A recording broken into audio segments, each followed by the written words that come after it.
जय हिंद। देखिए आज जो है इंटर का आर्ट्स का पहला क्लास ये है और देखिए पहला क्लास है और 5 मार्च है आज से इंटर का बैच स्टार्ट हो गया है। अगर आप ऑफलाइन ज्वाइनिंग करना चाहते हैं तो 6:30 से बैच है ये। देखिए ऐसा देखने को मिलता है जो इंटर के बच्चे जो पढ़ते हैं या बहुत संस्था में पढ़ाया भी जाता है, ठीक है, तो ये होता ही है कि वहाँ पे हम लोग जाते हैं, बहुत लोग पढ़ने जाते हैं तो वहाँ पे क्या किया जाता है कि हिस्ट्री हो गया, जियोग्राफी हो गया या पॉलिटिकल साइंस का बात कर लीजिए, ठीक है, तो समझाया नहीं जाता है बल्कि लिखवा दिया जाता है और बोला जाता है कि इसको रट लीजिए यानी याद कर लीजिए। एक बात बताइए, अगर कोई भी चीज आप पढ़ रहे हैं तो मान लीजिए कि उसको लिखवा दिए, हम उसको रट लिए, हम एग्जाम पास करने के लिए पढ़े हैं। पास तो कोई भी हो सकता है, अगर मान लीजिए हम ही कोई चीज हमको बोल दे कि ये लो याद कर लो तो याद करके हम पास कर जाएंगे, लेकिन होता क्या है हम आज याद किए और पास भी कर गए, उसके बाद भूल जाते हैं। तो ऐसे नहीं पढ़ना है।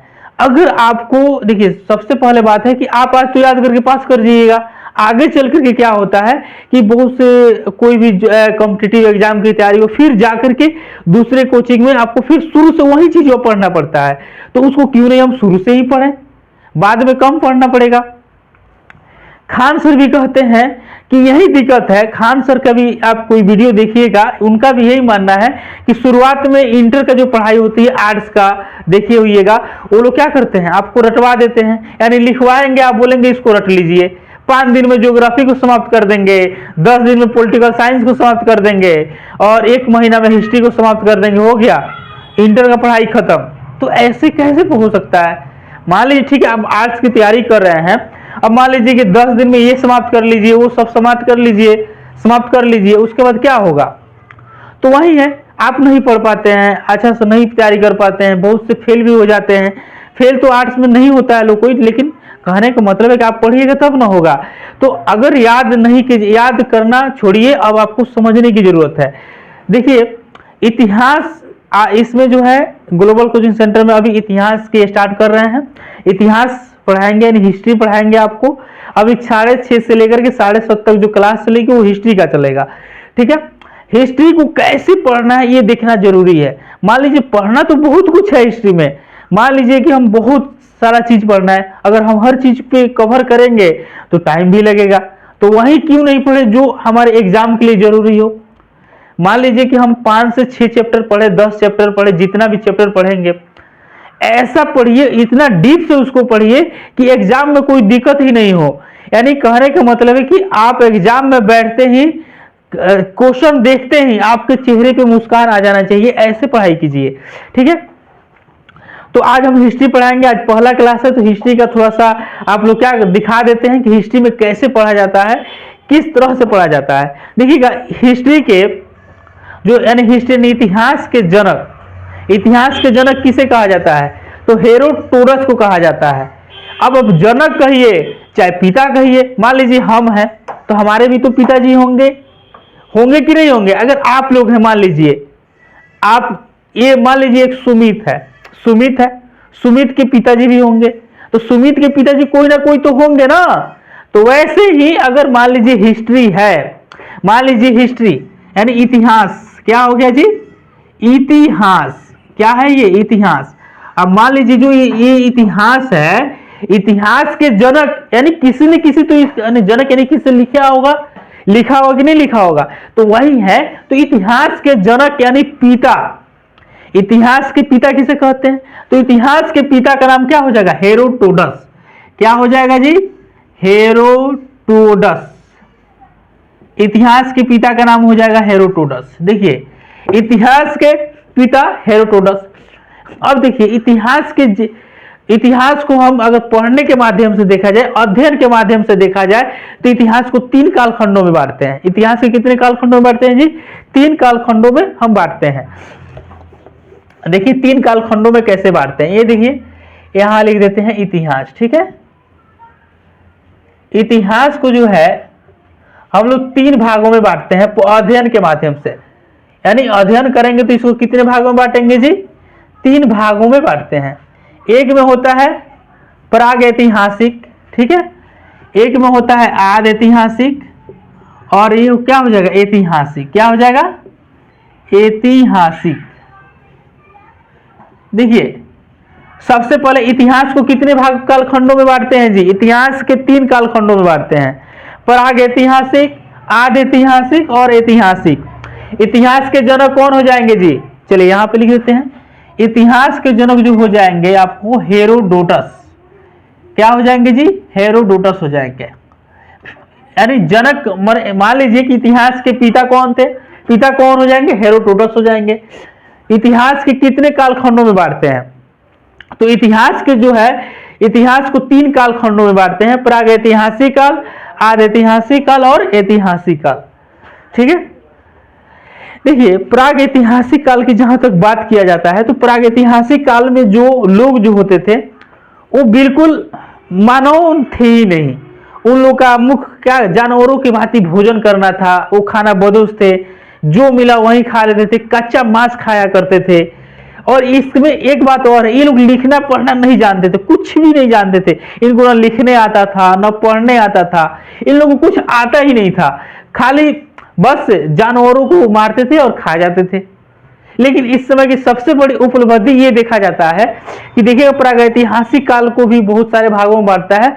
उसमें प्रागैतिहासिक काल में सबसे बड़ा उपलब्धि की बात किया जाए तो आग की खोज किया गया।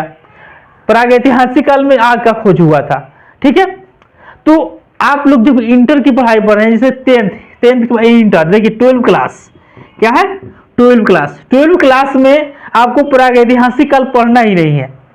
प्रागैतिहासिक काल से एक भी क्वेश्चन नहीं आता है, इससे एक भी क्वेश्चन नहीं आता है। अब मान लीजिए कि अब हम इंटर की पढ़ाई पढ़ रहे हैं, सब्जेक्ट भी बहुत ज्यादा है, बहुत लंबा सिलेबस है, क्या जरूरत है प्रागैतिहासिक काल पढ़ने का, जब इससे हमको कोई फायदा ही नहीं है इंटर में, तो क्या क्या जरूरत है पढ़ने का, नहीं पढ़ना चाहिए। तो देखिए प्रागैतिहासिक काल में बस जानिए कि उस समय के लोग जो है न लिखना जानते थे न पढ़ना जानते थे। उन लोग का मुख्य काम था कि पेट भर खाना मिल जाना चाहिए, और क्या जानवरों को मारते थे और कच्चा मांस खाते थे। क्या खाते थे जी, कच्चा मांस खाते थे। अब आप बोलिएगा, आपका क्वेश्चन सर आप बोल रहे हैं कि इस टाइम ही आग की खोज हुआ था प्रागैतिहासिक काल में। प्रागैतिहासिक काल में कब हुआ था, तो पूरा पाषाण काल में हुआ था। तो कहने का मतलब है कि हाँ इस टाइम आग की खोज हुआ था, लेकिन उस टाइम पता है कैसे आग का खोज हुआ, तो ये क्या हुआ, जंगल में कैसे ही करके आग लग गया। अब आग लग गया तो जंगल में तो जानवर भी होते हैं कि नहीं होते हैं जी जानवर, तो जंगल में जानवर भी होते हैं। तो जानवर हुआ तो देखा लो कि अरे कच्चा मांस खा रहा था। अब मान लीजिए हर दिन आप कच्चा मांस खाइए और अचानक कहीं आग लग गया और पका हुआ मांस होगा, तो थोड़ा सा टेस्टी तो लगेगा नहीं लगेगा जी। मान लीजिए कच्चा मांस खाइए, एक जगह कच्चा मांस खा के देखिए, और एक जगह थोड़ा ऐसे ही उसको नून तो अभी आ गया है, उस टाइम नून की बात हटाइए, वही कच्चा मांस को क्या कीजिए, आग पे सेक दीजिए, पका दीजिए और उसको खा के देखिए, थोड़ा सा टेस्टी तो लगेगा ना। तो वही है। तो उस समय प्रागैतिहासिक काल में किसकी खोज हो गई थी जी, आग की खोज हुई थी। आग की खोज कब हुई थी, तो पूरा पाषाण काल में हुई थी। ठीक है, अब देखेंगे आदि ऐतिहासिक काल आप लोग को इंटर में पढ़ना है। अगर इंटर का एग्जाम देना चाहते हैं तो आदि ऐतिहासिक काल क्या करना है जी, इसमें पढ़ना है किसी भी हाल में। आदि ऐतिहासिक काल, देखिए इस समय के मानव जो थे लिख तो दिया लेकिन पढ़ा ही नहीं जा सका। आदि ऐतिहासिक काल में आया लोग और लिख दिया, लिखने को लिख दिया। अभी तक आदि ऐतिहासिक काल की जो लिपि है उसे पढ़ा नहीं जा सका है। और आदि ऐतिहासिक काल में किसको, हड़प्पा सभ्यता को रखते हैं। आदि ऐतिहासिक काल में हड़प्पा सभ्यता को लगते हैं। अब मान लीजिए आप ही देखिए, अगर हम ऐसे ऐसे करके कुछ लिख के चले गए, लिख दिए, चलिए यहाँ पे ऐसे करके हम लिख दिए, चलिए अब थोड़ा आप पढ़ के दिखाइए तो कोई है जो पढ़ लेगा। आदि ऐतिहासिक काल में छोटा सा ऐसे लिखा कि उसे पढ़ा ही नहीं जा सका। ठीक है, तो वही है। तो अब बताइए प्रागैतिहासिक काल में मानव क्या लिखना पढ़ना जानते थे, तो प्रागैतिहासिक काल में जो मानव जो थे वो लिखना पढ़ना नहीं जानते थे। लेकिन अगर आदि ऐतिहासिक की बात किया जाए तो इस समय मानव लिख भी दिया और इसे क्या है जी, पढ़ा भी जा सका। अब आते हैं ऐतिहासिक काल। ऐतिहासिक काल में मानव ने लिख भी दिया और पढ़ा भी जा सका है। अभी तक हम लोग क्या है, ऐतिहासिक काल में ही है। ऐतिहासिक काल को भी 3 कालखंडों में बांटते हैं। जब ऐतिहासिक काल पढ़ेंगे तो उसमें बताएंगे कि ऐतिहासिक काल को 3 कालखंडों में कैसे बांटते हैं। उसमें प्राचीन इतिहास हो जाएगा, मध्य इतिहास हो जाएगा, और क्या हो जाएगा, वर्तमान में इतिहास जो है वो हो जाएगा। ठीक है। तो ऐतिहासिक काल में सब चीज पढ़ाई होगा। अभी फिलहाल ये आज ऐतिहासिक काल है, ये आपको एक सप्ताह में खत्म कर देंगे। आज ऐतिहासिक काल एक सप्ताह में खत्म हो जाएगा, तो उसके बाद ये है, ये चलते रहेगा, अभी तक चलेगा, जहां तक पढ़ना है पढ़िएगा। तो सबसे पहले अब हम पूछते हैं, प्राग ऐतिहासिक काल में मनाव कैसा था? न पढ़ना जानता था न लिखना जानता था, लेकिन आज ऐतिहासिक काल में मनाव ने लिख तो दिया लेकिन पढ़ा नहीं जा सका। एक छोटा ऐसा लिखा सब कि पढ़ा ही नहीं जा सका अभी तक। लेकिन क्या होता है, इंटर क्लास में जो पढ़ाई होता है हर जगह होता है, वो लोग समझाते ही नहीं है, बस आएंगे और क्वेश्चन लिखवाएंगे और उसके बाद लिखवाना स्टार्ट कर देंगे। अब बच्चा कंफ्यूज हो जाएगा। अब उसको मजबूरी के कारण क्या होता है, याद करना होता है। अब मान लीजिए कि आप आइए और अचानक यहाँ से क्वेश्चन लिखवाइए और उसके बाद क्वेश्चन आंसर लिखवा दीजिए, अब उसको समझाइए ही नहीं। मान लीजिए कि अब आपको हम बता रहे हैं राम आम खाता है, अब राम आम खाता है लिखवा दिए, आप याद कर लिए राम आम खाता है, ठीक है। अब अगर उसमें से क्वेश्चन कर दे कि आम कौन खा रहा था, तो आप बोलेंगे राम आम तो खाता है, तो आप थोड़ा सा कंफ्यूज होइएगा ना। अगर वही जान जाइएगा आम जो खा रहा था वो राम खा रहा था, तो कितना, तो यही है। तो वही अगर मान लीजिए कि प्रागैतिहासिक काल में हुआ खोज हुआ, आग का खोज प्रागैतिहासिक काल में हुआ, अब आग का खोज हुआ तो किस काल में हुआ, तो प्रागैतिहासिक काल में भी बहुत सारे काल होंगे, उसमें जाकर के इसका खोज हुआ, आग का खोज हुआ होगा, ठीक है। शुरुआत में कोई चीज की तो खोज नहीं हुआ होगा। अगर मान लीजिए एक पेड़ है, आप पेड़ आज जैसे पेड़ को क्या किए गए और रोप दिए, यानी पेड़ को लगा दिए, क्या कल वो फल देना स्टार्ट कर देगा? नहीं, उसमें धीरे धीरे वो अपना मजबूत जड़ मजबूत करता है, उसके बाद वो अपना जो भी प्रगति करता है। तो वही वैसे ही है, अगर आपको हिस्ट्री पढ़ना है तो इसको समझना जरूरी है। आप सोचिएगा कि हिस्ट्री को हम रट करके, तो आप रट करके सिर्फ पास कर सकते हैं, उसके अलावा कुछ भी नहीं कर सकते हैं। आप आज रटिएगा, कल पास भी कर जाइएगा, 1-2 साल के बाद उसको भूल जाइएगा, कोई फायदा नहीं होगा। तो हिस्ट्री अगर आपको पढ़ना है, हिस्ट्री अगर देखना है, ठीक है, अगर आपको चाहे कि आप भूलना नहीं चाह रहे हैं हिस्ट्री को, तो इसको समझ करके ही पढ़ना होगा। बिना समझे हिस्ट्री आप नहीं पढ़ सकते हैं। हिस्ट्री पढ़ने के लिए सबसे पहले आपको भारत का मैप भी होना चाहिए, क्योंकि उसमें मैप के माध्यम से पढ़िएगा तो बहुत अच्छा होगा। जब उसमें ये भी देखना है कि मान लीजिए कि ठीक है ये घटना हुआ था, तो भारत में कहाँ हुआ था, तो इससे हम लोग को पता चल जाएगा। वर्ल्ड मैप भी आपके पास होना चाहिए, वर्ल्ड मैप लगा लीजिए रूप में, अगर पढ़ रहे हैं तो वर्ल्ड मैप भी आप लगा सकते हैं। उसके बाद अगर मान लीजिए ये भी आपको हम बताएंगे कि मान लीजिए कि वो घटना हुआ था, अगर बिहार में हुआ होगा तो बिहार का भी मैप हमारे पास लगाया हुआ है, उसमें भी बताएंगे कि बिहार में कहाँ हुआ था। हर चीज आपको बताया जाएगा, हर सुविधा आप लोग को उपलब्ध करा दिया गया है। ये देखिए, हम आपको आशा करते हैं कि इतिहास को 3 कालखंडों में अध्ययन के माध्यम से पढ़ते हैं। एक है प्रागैतिहासिक काल, आज ऐतिहासिक काल, और क्या हो जाएगा, ऐतिहासिक काल हो जाएगा। ये आप लोग समझ गए होंगे। आज ऐतिहासिक काल में जो है, आज ऐतिहासिक काल इंटर में आप लोग को पढ़ना है, लेकिन प्रागैतिहासिक काल नहीं पढ़ना है।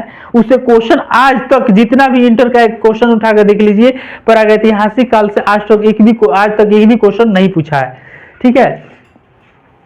चलिए, तो प्रागैतिहासिक काल में मनाव लिखना पढ़ना नहीं जानता था। उन लोगों का मुख्य काम था कि बस खाना बदोश थे, यानी मुख्य काम ये था कि यानी जानवरों के भांति खाना खा करके पेट भरना। उसके बाद आते हैं आदि ऐतिहासिक काल की अगर बात किया जाए तो इस समय मानव जो है लिख तो दिया, लेकिन ये पढ़ा नहीं जा सका। एक छोटा ऐसे लिख के गया सब कि उसे अभी तक पढ़ा नहीं जा सका है। ऐतिहासिक काल में इसे लिखा भी गया है और पढ़ा भी गया है। अभी तक हम लोग जो पढ़ रहे हैं ये ऐतिहासिक काल में ही है। तो आप लोग इतिहास को 3 कालखंडों में बांटते हैं, बस इतना ही जानिए, प्रागैतिहासिक काल, आदि ऐतिहासिक काल और ऐतिहासिक काल। आदि ऐतिहासिक काल में हम हड़प्पा सभ्यता को रखते हैं, यानी सिंधु सभ्यता को किसमें रखते हैं जी, सिंधु सभ्यता को आदि ऐतिहासिक काल में हम रखते हैं। अब कल के जो क्लास होगा उसमें हम आपको बताएंगे सिंधु सभ्यता पढ़ाएंगे, ठीक है। आशा करते हैं कि ये जो समझाए हैं आप लोग समझ गए होंगे। और क्लास जो है 5 मार्च से स्टार्ट हो गया है। अगर आपको ऑफलाइन ज्वाइन करना है तो आप ग्लोबल कोचिंग सेंटर में आ सकते हैं। ये जो है मझौलिया रोड पारस पकड़ी गंडक के पास में है। आप आइए और क्लास कीजिए। 10 दिन तक डेमो क्लास फ्री है। आप 10 दिन क्लास कीजिए। अगर आपको अच्छा लगे तो पढ़ सकते हैं, नहीं अच्छा लगे तो देख सकते हैं, कोई दिक्कत नहीं है। लेकिन अगर आपको ये वीडियो अच्छा लगी हो तो शेयर कीजिए, क्योंकि हर बच्चे के पास आपको ये वीडियो चले जाना चाहिए, हर बच्चे के पास ये वीडियो जाना चाहिए, ठीक है। हमारे पास ग्लोबल कोचिंग सेंटर का आप इंटर में पढ़ रहे हैं तो सबसे कम फी में पढ़ाया जा रहा है। ये हमारी सोच, संस्था की सोच ये है कि हर गरीब से गरीब बच्चा पढ़े और वो शिक्षित हो, क्योंकि शिक्षा ही एक ऐसी ताकत है जो हमारे देश को आगे बढ़ा सकती है। ठीक है, अगर हमको अखंड भारत बनाना है तो शिक्षा से ही अखंड भारत को बनाया जा सकता है। ऐसे कोई भी ताकत नहीं है जिसे आप अखंड भारत बना सकते हैं। अगर सब लोग शिक्षित होंगे तो हमारा भारत भी बढ़ेगा, बिहार भी बढ़ेगा, हर चीज आगे जाएगा। बिहार में शिक्षा का बहुत ज्यादा कमी देखने को मिलती है, तो अब चाहिए बिहार वालों को कि शिक्षा में आए और अपने देश को में आगे बढ़ने में क्या जी कुछ हेल्प करें, कुछ सहायता करें। ठीक है, अगर ये वीडियो आपको अच्छी लगी हो तो आप क्या कर सकते हैं, इसको शेयर कीजिए, लाइक कीजिए, और अगला वीडियो अगले क्लास में आएगा, ऑनलाइन भी आएगा, ऑनलाइन भी आपको क्लास दिया जाएगा। ठीक है, फिर चलते हैं, अगले क्लास में मिलते हैं। जय हिंद।